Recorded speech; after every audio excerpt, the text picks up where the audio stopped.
This week's Torah portion is Vayakhel, and it includes that well-known verse from the Torah, 6 days you shall work, but on the seventh you shall rest, for it is a holy day for the Lord.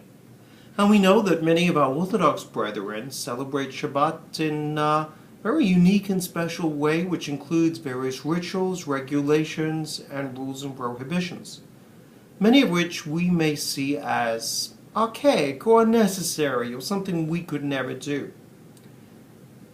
I think it should be said, though, that because of many of these prohibitions, families stay together, communities stay together, and the Sabbath is really a day that is celebrated. For instance, kids are not running out on a Friday night to who knows where because you're not allowed to get in a car and ride any place. So if any of us are leaving our homes, it's really to walk to temple or maybe to walk to some friends and neighbors and celebrate Shabbat with their families. The Sabbath also requires Orthodox Jewish people to have at least 3 meals and 3 meals together.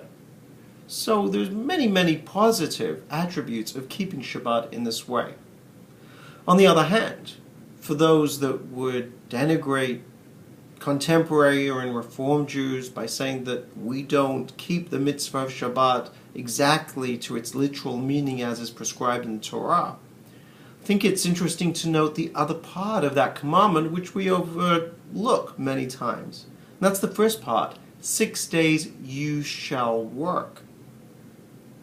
I think that the 6 days you shall work is as important as on the 7th day you shall rest. And all of us would do well to remember that as well.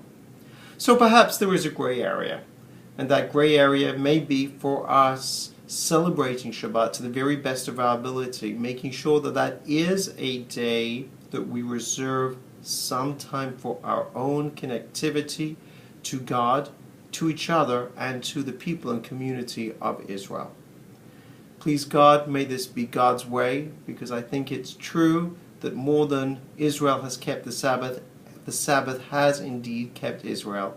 So may it be God's will and our will.